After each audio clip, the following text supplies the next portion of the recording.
everybody. Welcome to another Deceptions of the Ages News Encounters USA special report. As you can see, I'm wearing my I Love Weed California shirt because right now, Weed, California, and the rest of the northern half of the state and Los Angeles are getting smoked. The question is, and it's not in a good way, believe me, but the question is, are they getting smoked by PG&E, by the Rothschilds, or by some kind of UFOs? The truth coming up next on Deceptions of the Ages News and Encounters USA. All right, you guys, I want to show you what I've got here. I am looking at a video that was posted on stopthecrime.net.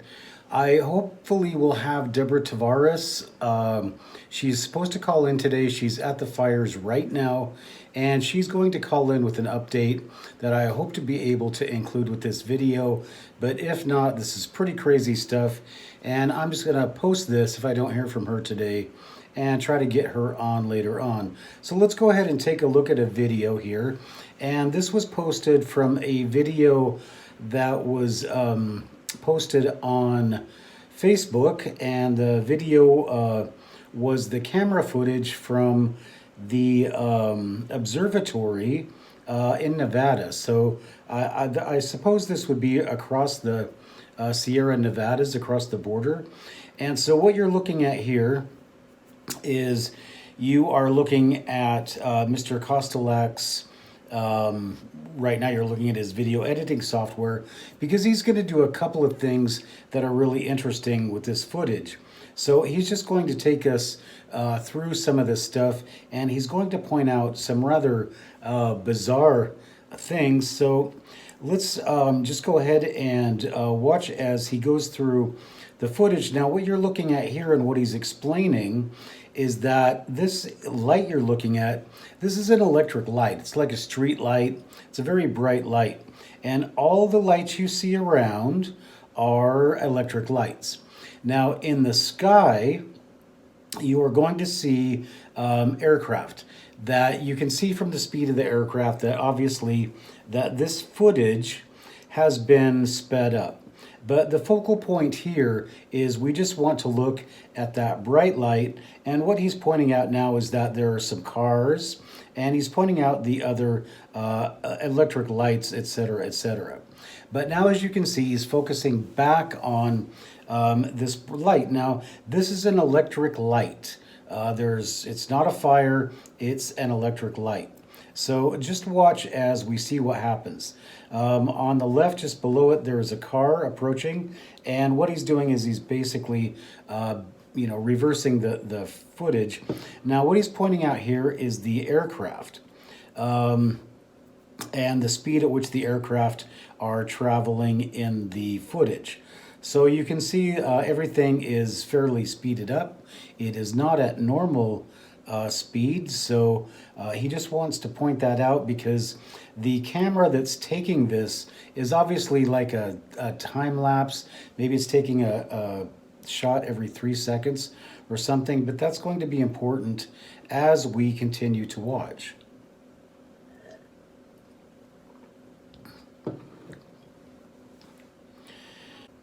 And it's gone.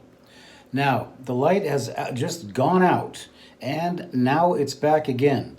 But it has just gone out. The reason it's back is because he reversed the footage.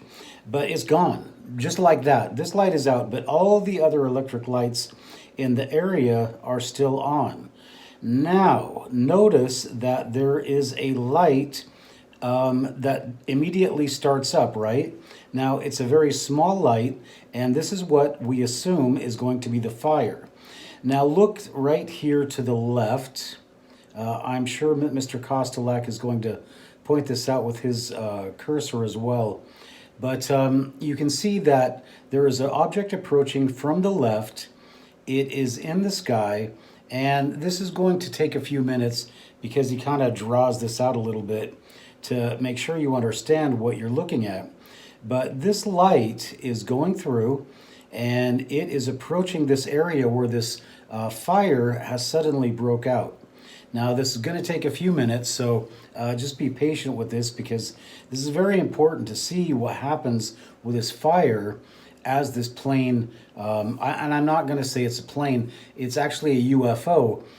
Nobody really knows what it is.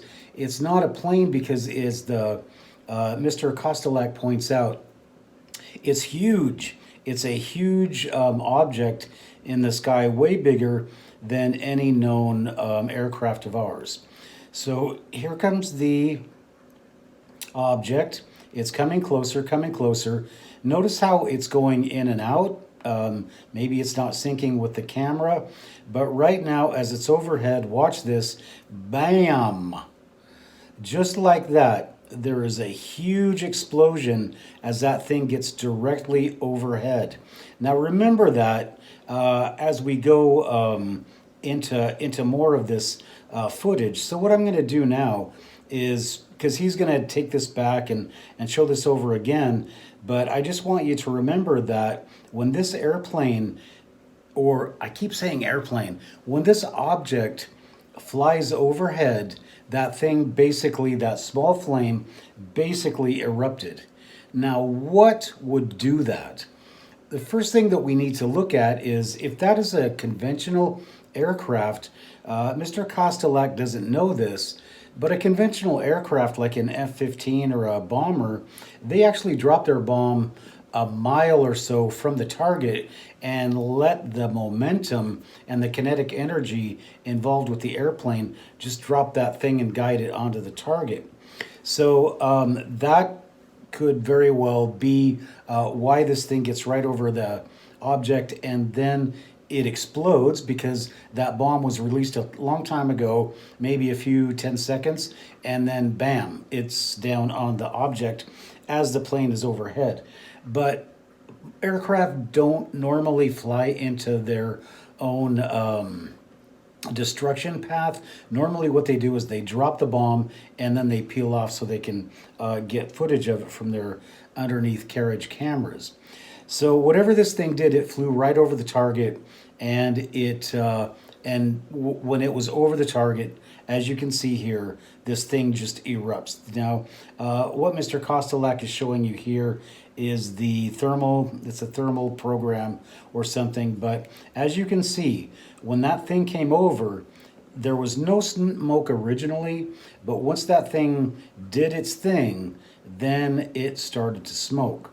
All right, so that is the first part of this, and I'm going to just scoot ahead a little bit because here's your smoke and here's all of your stuff, but what I want you to see, and there's Mr. Kostelak there, is he's also got some software where he shows the trajectory of two comets.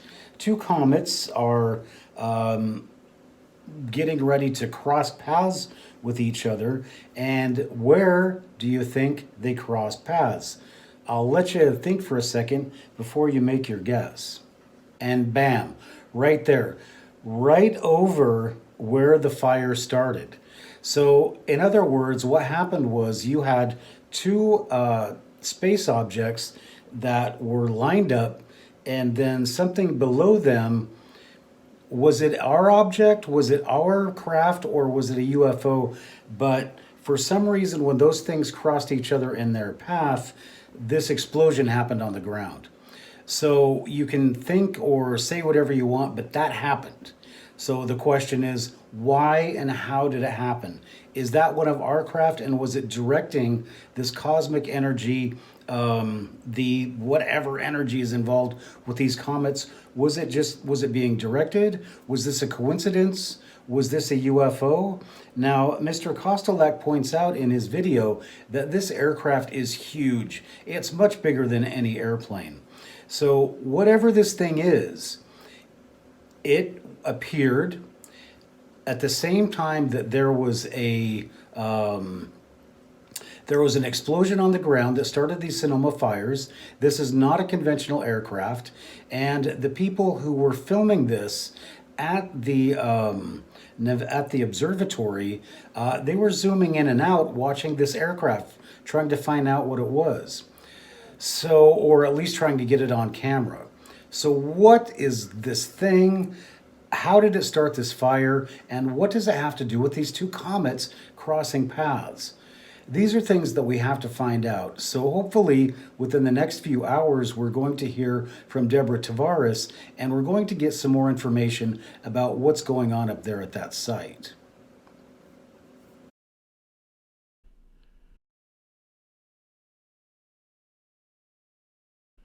Well, that was certainly amazing.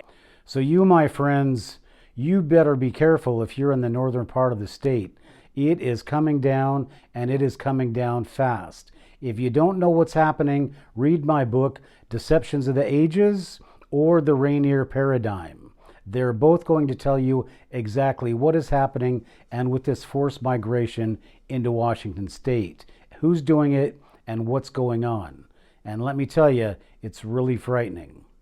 So for Encounters USA and Deceptions of the Ages News, watch your back, and we'll see you next time.